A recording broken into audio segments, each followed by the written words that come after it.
But the problem with that is that it means that you live a lot of your life up in your head. And the people that are listening may feel the same. You love listening to Steve's podcast or my podcast or whatever. Okay. How do we go from thought to action? That's what we were talking about earlier on. How do you avoid being so cerebral that you don't ever get into this sort of embodied state? So this really great guy called Ian McGilchrist, he wrote a book called The Master and His Emissary, neuroscientist, but also a philosopher. He looked at the Isle of Man TT riders. So for the people that don't know, Isle of Man is a small island off the coast of the UK, and these super bikes race around it, but it's potholes and dry stone walls and B roads and grass verges, and every single year people die. And they looked at the speed of the decisions that the riders were making, and what they realized was that it was so quick that it couldn't be conscious, that there wasn't time for the prefrontal cortex to get the decision through. It had to be more limbic. It had to be more ease and grace. So the goal is for them to get out of their own way, right? It's for them to be embodied. And I think that, you know, if you were to say, what's the price that you pay to be me? One of them would be very, very much in my head, very much thinking, assessing, over-assessing, analyzing. And it's beautiful. I love the takeaways that I get. I love the insights that I have around the world, around theories, around mental models, around, oh my God. So if we look at the fact that women want to be approached, but men are scared of approaching because of this creepiness, oh my God, there's two theories, and we bring them together and we go, wow, that's how downstream from Me Too, there can be challenges that are both created for men and women in this dating world. I'm like, fuck, that's cool. But the only way that you can do that is if you think and think and think and think. You're 35. You referenced how ideas generally are like a smell that appears, and gradually we try and figure out where that smell's coming from.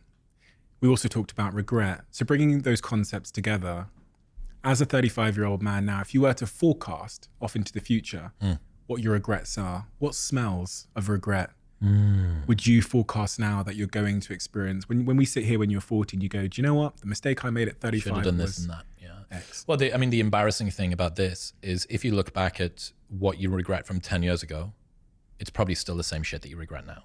Yeah. I think that our regrets stay with us because we're the same, you know? You are the common denominator between all of the experiences in your life. All of my partners, all of the breakups that I go through are bitter, and my ex ends up being a dick. Okay, well, what do all of your exes have in common? You. Yeah. You're the common denominator between all of them. So I think if someone is asking themselves this question and goes, what am I going to regret in 10 years' time?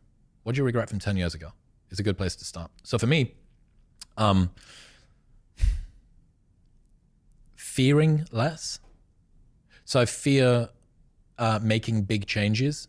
I move very slowly with decisions, whether this be with life, whether this be with the business, bringing in team members, delegating control and responsibilities, taking risks, doing new things, new projects. It's served me very well because I make very few errors in business, but I leave an awful lot on the table because I don't take risk. So, and the reason that I don't take risk is because of scarcity mindset, fear, concern of the future.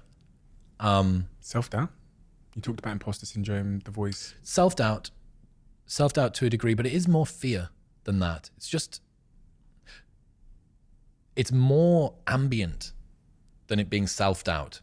It's just there. It's just this cloud that lurks. I go, but uncertainty. What about the uncertainty, right? And this is another thing from Peterson, where he says, you have to consider the price you pay for inaction. People presume that inaction has no cost. You don't get to not make a choice. Not making a choice is still making a choice.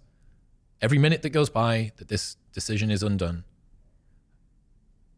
is a choice. I'll teach you about one of my favorite bro science concepts that I came up with.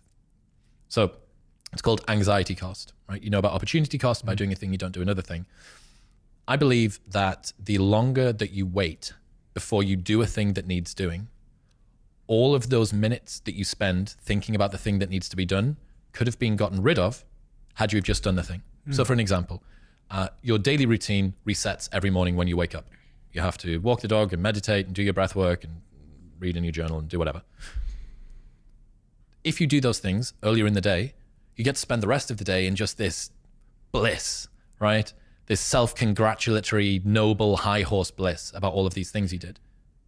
Whereas if you leave them until the end of the day, you have to spend all of those minutes thinking, oh, I got to do the meditation when I get home and can't forget to write in the journal. That's anxiety cost.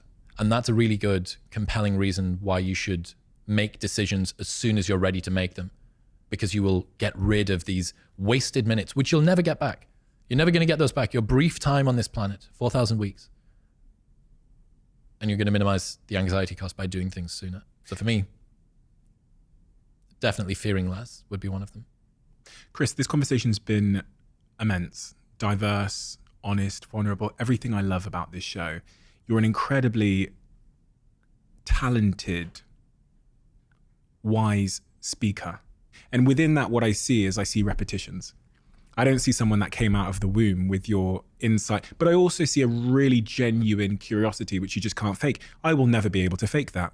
I don't, we were talking at dinner last night about the guy sat next to us with the shoes on and you're saying, why is he wearing those shoes? And why has the waitress got that belt on? That is your sort of natural disposition to curiosity. And it is of tremendous value for the world, because I can take so much from it without having to do the hard work. And I think the secondary piece there is your ability to distill the complex into the simple. That is incredibly powerful. And that's exactly what you do on Modern Wisdom over and over again. And I've watched and observed that show evolve and continue to evolve into something which is, if I could invest, I would invest. I would back that train, where that train's going. So I think it's incredibly important for people to go and check out your show, Modern Wisdom, if they haven't already. I'm sure a lot of people have. But it is just such an unbelievably rich source of inspiration, education, and humanity as well.